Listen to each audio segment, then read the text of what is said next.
طالب سنة ستة الجامد، تعال نحل أسئلة. بس قبل ما أحلها عايزك تاخد سكرين شوت كده وتبدأ أنت تحلها، يعني وقف الفيديو وحلها. لو قدرت تحلها صح يبقى أنت جامد جدا، عشان الأسئلة دي تريكي شوية. ولو أنت ما قدرتش تحلها اكتب لي في التعليقات، قول لي أنا عايز الفرق بين الثلاث أزمنة، لأن الأسئلة دي بتتكلم عن المضارع البسيط والمضارع المستمر والماضي البسيط، وانا هنزل لك فيديو عن الثلاث ازمنه في فيديو واحد. Does she goes to work by car؟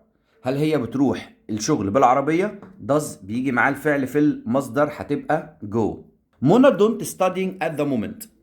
منى مش بتذاكر في هذه اللحظه. واحد يقول لي don't، لا ازاي يا مستر، المفروض منى doesn't. لا برضو مش doesn't. ليه؟ عشان في at the moment يعني في هذه اللحظه بتتكلم عن مضارع مستمر، فبالتالي هقول is not أو isn't، يعني is not أو isn't.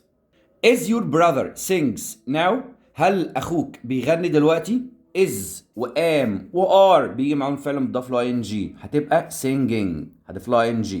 How often كم مرة are علي do sports؟ كم مرة علي بيلعب رياضة؟ طيب هنا do فعل في المصدر، يبقى ما ينفعش ولا اسال ولا بام ولا باز ولا بار، لان ام واز وار الفعل بيبقى مضاف له ing. امال مين اللي بيجي معاهم مصدر؟ دو وداز. وبما ان علي ده مفرد هقول does. He play football right now. هو بيلعب كرة قدم دلوقتي. he plays يا مستر. لا، في right now. كلمة ده اللي بتعرفك ان انت في مضارع مستمر، هتستخدم ام واز وار والاي ان جي. هي تاخد is. طب is play؟ لا، is playing بالاي ان جي. They travels to Cairo every year. هم بيسافروا القاهرة كل سنة. every year دي بتعرفك ان دي عادة او حاجة بتتكرر. يعني ايه؟ يعني مضارع بسيط. الجمع بياخد مصدر، هتبقى travel، هطير الاس. They travels to Cairo last year. مستر انت مكرر السؤال. لا، كمل للاخر بقى. هنا بيقول لي last year يعني السنة اللي فاتت. السنة اللي فاتت يعني ماضي بسيط. طب الماضي البسيط شكل الفعل عامل ازاي؟ في التصريف الثاني، فهجيب التصريف الثاني هتبقى traveled. I travels to Cairo now. بص now بقى هنا نفس الجملة، ولكن بص now الآن يعني دلوقتي، يعني مضارع مستمر، يعني ام واز وار والاي ان جي. طب اي تاخد ام ولا از ولا ار؟ هتاخد ام. طب ام واسكت؟ لا، ام traveling، هضيف له ان جي. Where does you going now؟ انت رايح فين دلوقتي؟ بص now وفي اي ان جي كمان. اي ان جي يعني معاها ام واز وار. طيب يو تاخد ام ولا از ولا ار؟ هتاخد ار. خد سكرين من دي كمان وابدأ كده حل أسئلتك، وبعدها كمل الفيديو وشوف إجاباتك متطابقة ولا لأ. لوك انظر. لوك دي على طول لو جاية كده في البداية على طول معناها مضارع مستمر، يعني انظر يعني في حاجة بتحصل دلوقتي. They cycle very well. هما بيسوقوا العجل بطريقة جيدة. طيب they جمع، تاخد ام ولا از ولا ار؟ لا، تاخد ار.